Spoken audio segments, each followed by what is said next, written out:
Boa tarde, amigos da caravana, tudo bem?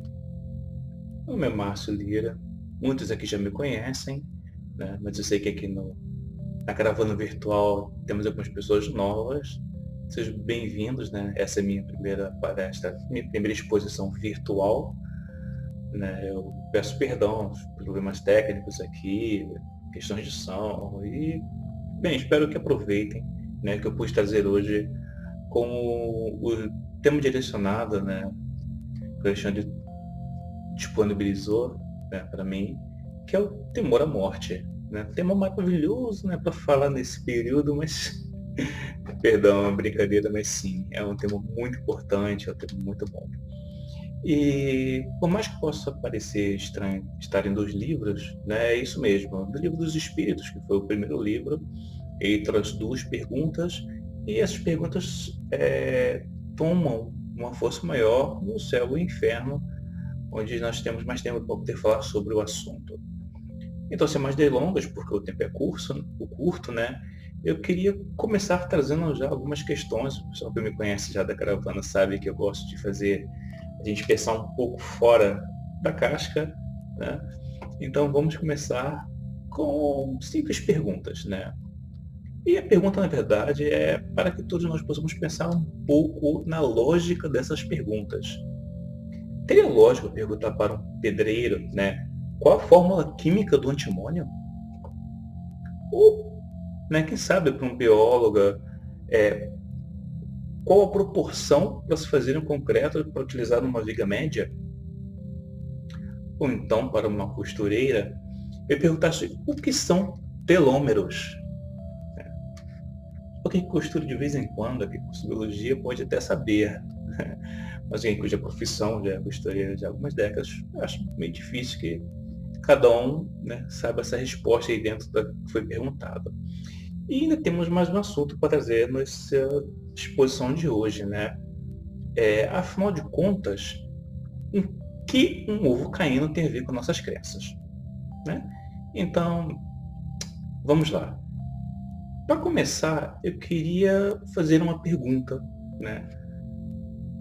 Quantos, né, nós espíritas temos hábitos que cultivamos no nosso dia a dia, que vem através de uma pessoa mais antiga do que a gente, né, avô, vó, pai ou mãe, que não tem nada com nada, que foram hábitos, né,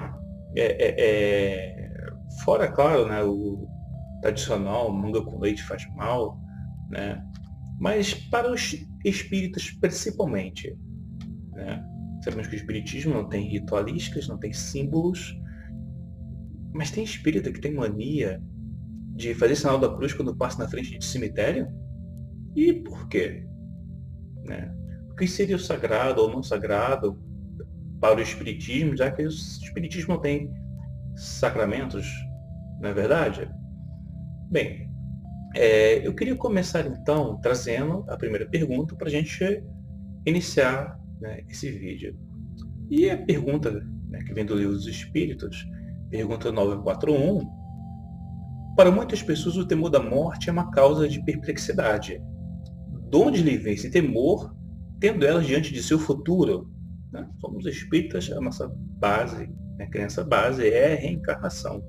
Né? Então, a resposta dos espíritos é: favorece-lhes fundamento para semelhante temor. Mas que queres? Se procuram persuadi-las quando crianças de que há um inferno e um paraíso e que o mais certo é irem para o inferno, visto que também lhes disseram que o que está na natureza constitui pecado mortal para a sua alma. Sucede então que, tornadas adultas, essas pessoas, se algum juízo têm, não podem admitir tal coisa e se fazem ateias ou materialistas. São assim levadas a crer que, além da vida presente, nada mais há. Quanto aos que persistiram nas suas crenças da infância, estes temem aquele fogo eterno que os queimará sem os consumir. Né? É igual ao sexo, que é um tabu, como se estivéssemos vindo do pólen da planta, a borboleta, eu não sei da onde. É verdade, são coisas que fazem parte do nosso dia a dia, que sempre foi assim, né, vamos dizer assim, para o corpo físico, Só que temos tabus, temos medo. E isso também é o temor da morte. Mas, como aqui disse, né, como a gente pode ver na pergunta, perdão, é que está desse lado, a câmera é invertida, né?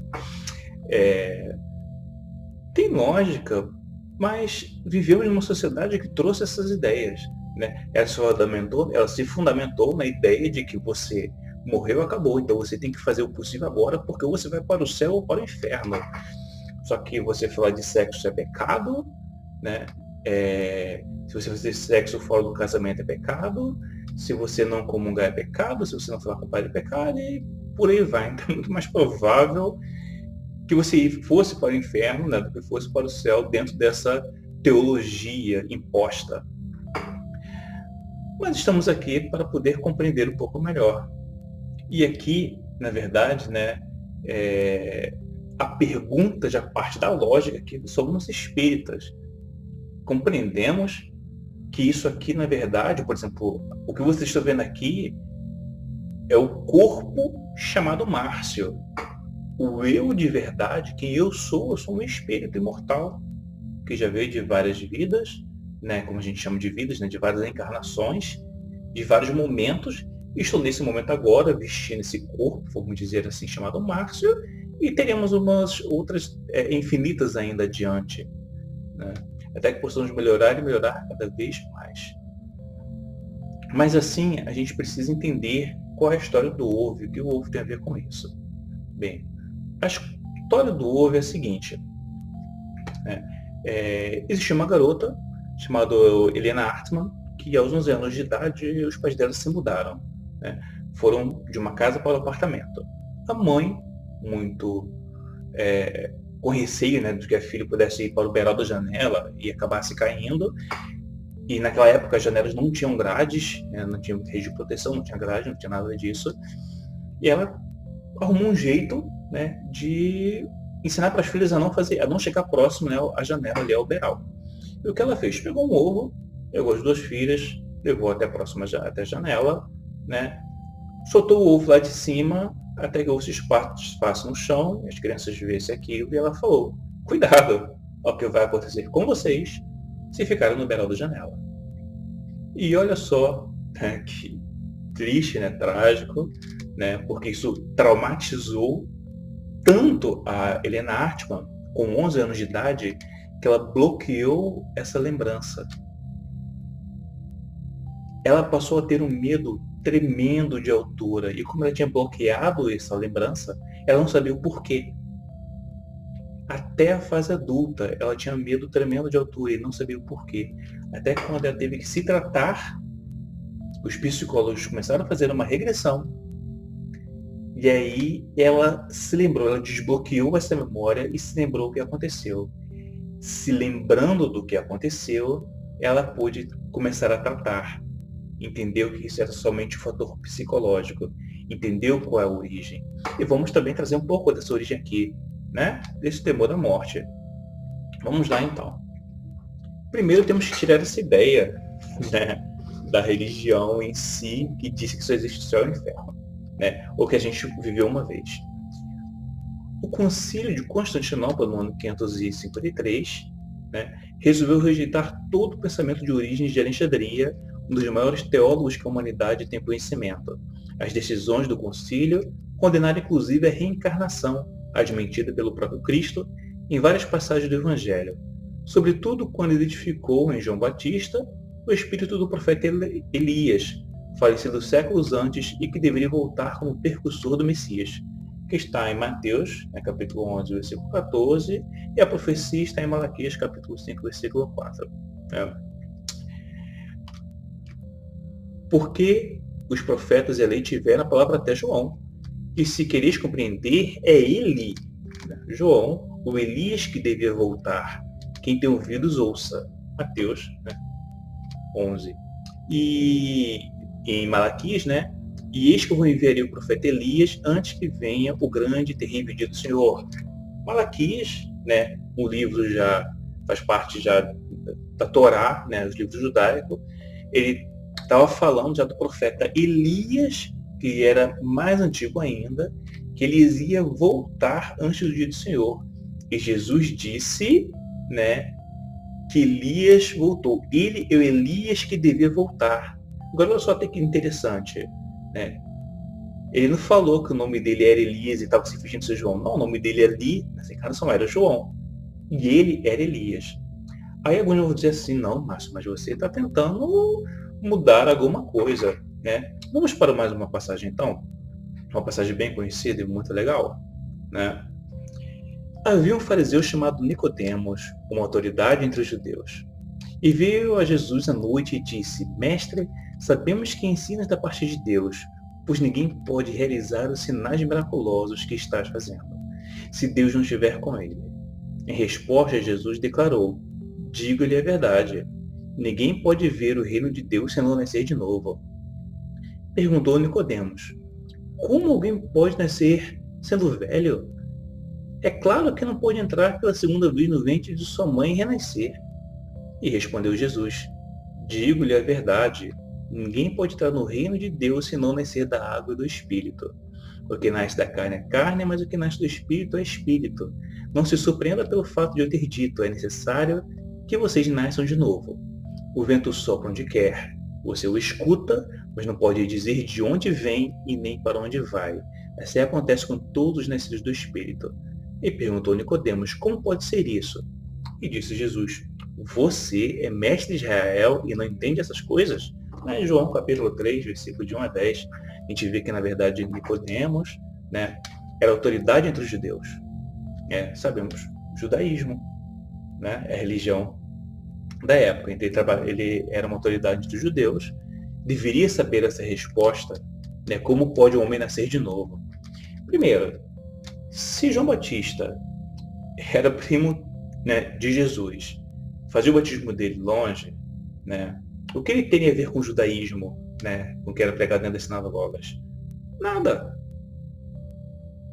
Não é verdade? Então a gente já pode começar a tirar aquela ideia de que quando Jesus fala que é nascido da água aqui, seria água de batismo. Não é. Porque naquela época a crença era que as coisas nasciam da água, as coisas eram criadas a partir da água. E ele diferenciou aqui o que vem da carne é carne e o que vem do espírito é espírito. Isso significa que a carne vem da carne, né? O bebê feito de, né, carne e ossos vem dali, só que o espírito vem de outro lugar. Já existe antes. E aí alguém pode falar ainda, poxa Márcio, mas você pode estar deturpando, né? Essa não é a visão, realmente está falando e tudo mais. Bem, vamos aos fatos. Lembra da pergunta que eu fiz? Não tem lógica você perguntar as coisas para quem não saberia dizer o que era aquilo, né? É o caso de Nicodemos, né? Mestre em Israel, que deveria saber a resposta como, né, é possível nascer de novo. Então, né, se é um judeu, vamos procurar entender isso melhor, né? Só uma observação. Se você compra a Torá no Brasil, você vê, né, que a maioria das Torás que são vendidas aqui, ela está no original hebraico e com texto em português. Se você compra um Alcorão, que é o livro aqui do meio, ele vai estar em árabe e com texto em português. Se você compra o Bhagavad Gita, que é o livro hindu, ele vai estar em sânscrito e com texto em português. Bíblia você não vai encontrar, né? Afinal de contas, é mais fácil você adulterar aquilo que você não tem o costume, né, de estudar, mas simplesmente de ler. Bem, então vamos agora trazer, né, a pessoa que pode responder a pergunta correta, né? Um estudante da Cabala, que Cabala é a parte da prática judaica, dos estudos, né, judaicos. É o judeu, não é isso? Então vamos lá trazer essa informação. O judaísmo acredita em vida após a morte? Na verdade, a base desse conceito de alma, espírito e vida após a morte é algo muito judaico. Principalmente a Cabala trata muito desses assuntos. Vamos tratar ele agora de uma forma bem generalizada. Nós acreditamos que a vida aqui na Terra ela é passageira. Nós temos uma missão a cumprir e quando essa missão terminar, a nossa alma abandona o corpo. Enquanto o corpo morre e é enterrado, a alma ela vai para um mundo espiritual. Só para deixar claro esse conceito, nós imaginamos, quando falamos de mundo espiritual, num penadinho, um lençol branco, com árvores em volta. Isso seria o paraíso. Mas, na verdade, essas ilustrações são apenas metafóricas para a pessoa conseguir imaginar o que seria um mundo só de almas. Mas é óbvio que uma alma, como algo espiritual, não ocupa espaço. Então, quando nós usamos termos como paraíso, purgatório, inferno, são conceitos espirituais que são muito complicados e difíceis de entender. Eu acho que uma maneira mais simples da gente entender essa vida após a morte seria como uma terapia consigo mesmo.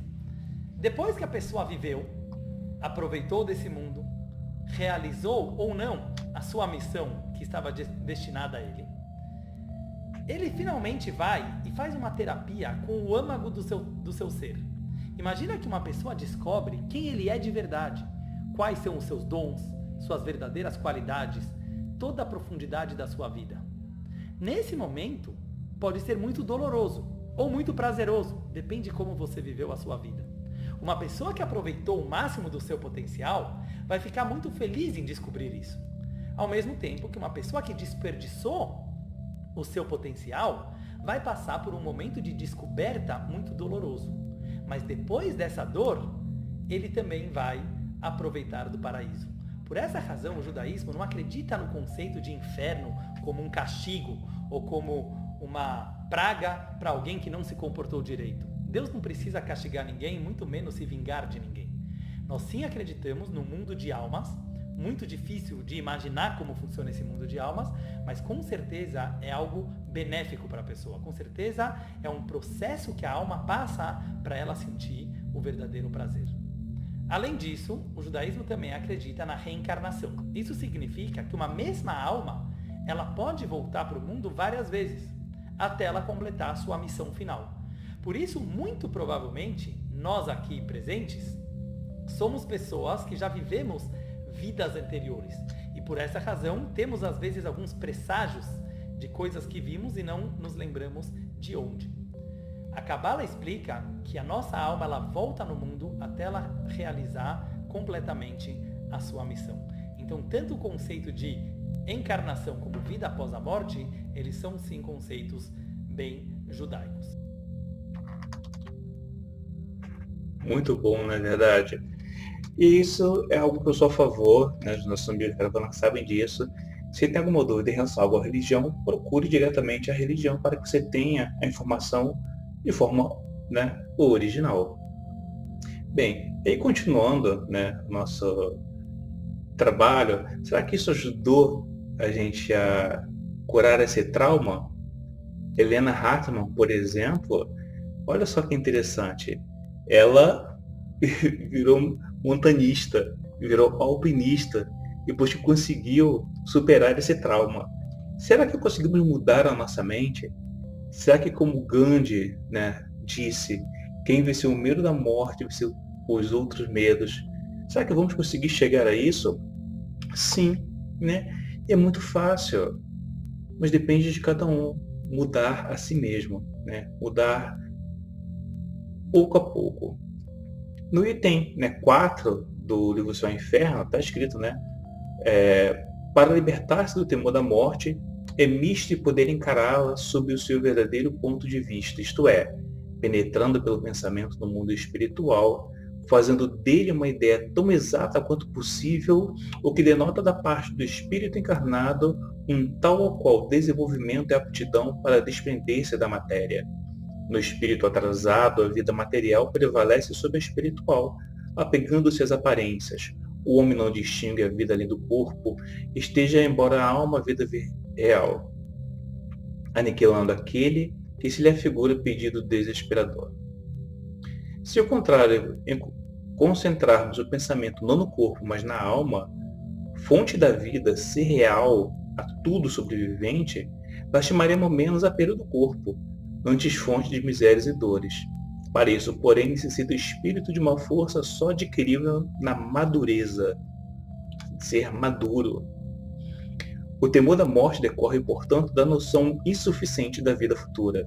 Embora denote também a necessidade de viver e o receio da destruição total. Igualmente, o estimula secreto anseio pela sobrevivência da alma velada ainda pela incerteza.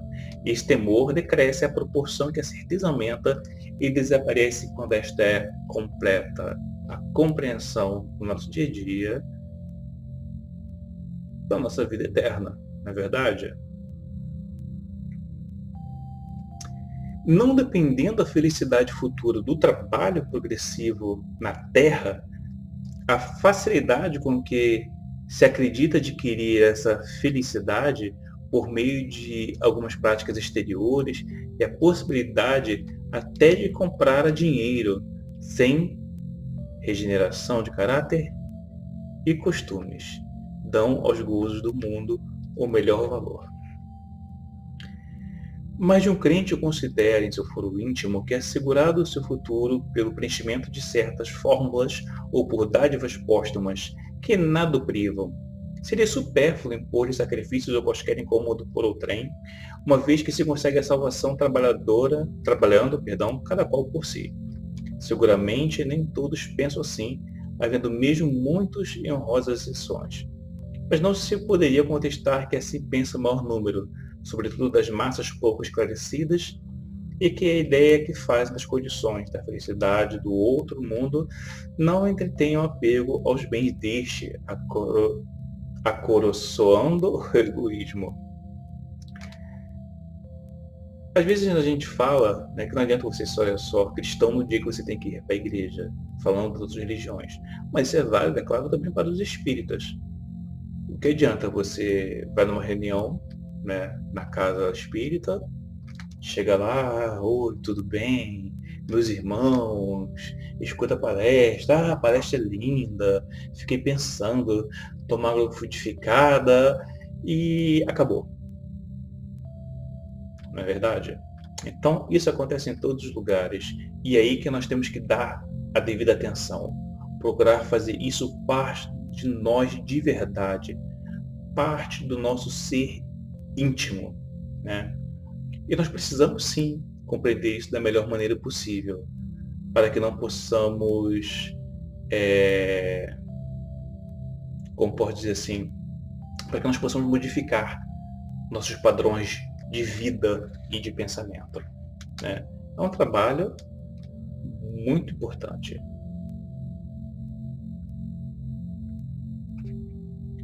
Por que os espíritas não temem a morte? Né? Você, que é espírita, diz que você não teme a morte. A doutrina espírita transforma completamente a perspectiva do futuro. A vida futura deixa de ser uma hipótese para ser realidade. O estado das almas depois da morte não é mais um sistema, porém o resultado da observação. Ergueu-se o véu. O mundo espiritual parece-nos na plenitude de sua realidade prática. Não foram os homens que o descobriram pelo esforço de uma concepção engenhosa, são os próprios habitantes desse mundo que nos vêm descrever a sua situação. Aí os vemos em todos os graus de escala espiritual, em todas as fases, né, da felicidade e da desgraça. Podemos ler, né, a diferente lá do Rabino Dudu. Rabino Dudu, pessoal, Kabbalah Express, é o canal dele no YouTube.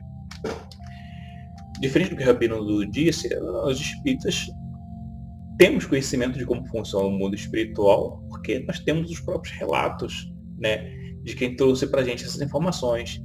Temos vários, pode procurar nas bibliotecas espíritas, na Biblioteca da Caravana, né, sempre disponível, e várias obras para download gratuito também no próprio site da Federação Espírita Brasileira. Muito material para poder ler e estudar, que traz o exemplo e mostra como funciona e o que acontece, né? Então temos que ter isso em mente e compreender bem que o nosso conhecimento, né, sobre essa realidade, quanto mais a gente reconhece, né, melhor do que conhecer, mas reconhecer e fazer dentro da gente, é o que transforma esse tipo de pensamento.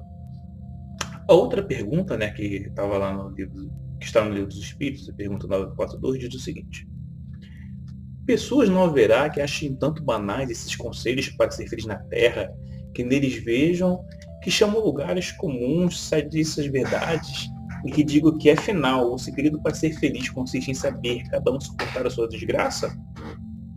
E a resposta é simples. As que dizem em grande número, mas muitas se parecem com certos doentes a que o médico prescreve a dieta. desejariam curar-se sem remédios e continuando a apanhar, né, indigestões. Quer dizer, quantos, na verdade, a gente escuta a palestra, acha maravilha, acha maravilhosa, mas a gente espera alguma coisa resolver todos os nossos problemas, né?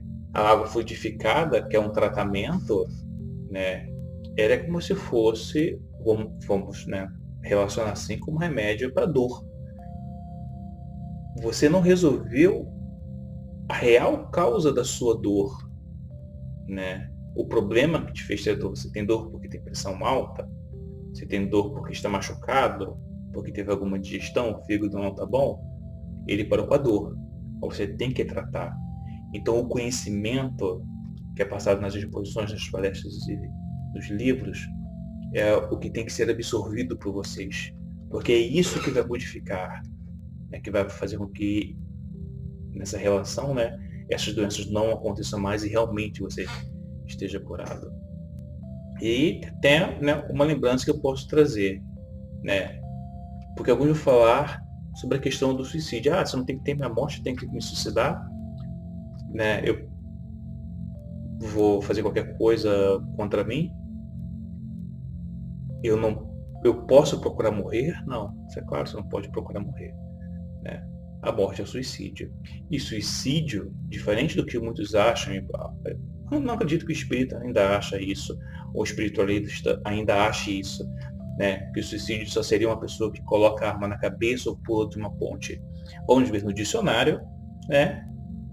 Suicídio, né? Ato feito de suicidar-se, desgraça ou ruína causada por ação do próprio indivíduo ou por falta de discernimento, de previdência, etc. Quer dizer, é algo que pode acontecer, né, às vezes inconscientemente, está se suicidando, mas, né, mesmo que seja por falta de discernimento, né, ou de cuidar. E quando a gente fala isso, a gente fala, mas como assim? A gente tem um exemplo clássico na nossa literatura espírita, né? O nosso amigo André Luiz, né? E que tal a gente lembrar o que houve com André Luiz, não é verdade? Dizes, eu não vou parar enquanto eu não souber tudo o que está acontecendo. Quem sabe não teremos algumas respostas? Olá, André. Meu nome é Clarencio. Clarencio, antes de tudo, obrigado por ter me resgatado. Eu não gosto nem de pensar no que eu passei. Um pesadelo, uma injustiça. O que eu posso fazer por você, André? Eu preciso de explicações. Claro, é compreensível. Depois de todo o sofrimento. Mas lamentável que tenha vindo pelo suicídio. O quê? O senhor não sabe o que o senhor está falando. Eu jamais faria isso. O corpo espiritual guarda um histórico de todas as ações praticadas no mundo material. Então deve mostrar que tive uma doença que me tirou a vida. A sua doença é o resultado de uma lei maior. Que lei? Ação e reação. O estado mental é determinante para a história do ser humano. Eu não sei do que vocês estão falando. Quando você poderia imaginar que raiva, ódio, inveja, egoísmo e intolerância fariam parte de um diagnóstico? Além do mais, os órgãos do corpo somático possuem incalculáveis reservas, mas não podem suportar ano após ano de maus tratos. O seu aparelho gastrointestinal estava completamente destruído por excessos de todos os tipos. Bem, o termo é autoexplicativo. Um ato realizado durante longos e longos anos, o resultado é um só: suicídio inconsciente. Isso aí é uma explicação para tamanho sofrimento? Centenas e centenas de criaturas deixam a vida na Terra pelos mesmos motivos todos os dias. Uma verdadeira catástrofe silenciosa. Então, melhor do que se perguntar, né, se você ainda tem a morte ou não, é o que aconteceria se você desencarnasse hoje, não é verdade? Que possamos modificar os nossos pensamentos e mudar, né, a realidade que nos cerca, os nossos hábitos. E só como uma fonte, né, de lembrança, que eu deixei para o final propositalmente, ao mesmo tempo que ser desencarnado aproximadamente 2.700 pessoas durante o período desse vídeo que vocês estão vendo agora, nesse mesmo período, reencarnaram mais de 6.200 pessoas nesse mesmo planeta. Não é maravilhoso? Oportunidade sempre temos. Mas como será o nosso próximo passo? Que possamos, fazer nosso passo pequenininho, se a gente não conseguir passos grandes, mudando, amanhã eu não falo mais palavrão, amanhã eu não reclamo com o ciclano, e começando a se modificar de pouquinho em pouquinho, que possamos alcançar esse bom desencarne, mas uma vida eterna, não é verdade? Obrigado a todos da caravana, obrigado a todos, desculpa pelo tempo, e espero colocar aqui nesse mesmo vídeo os links dos vídeos do Rabino Dudu e outros aqui mais interessantes também, para que eu possa continuar o estudo durante essa semana. Obrigado a todos, uma boa tarde.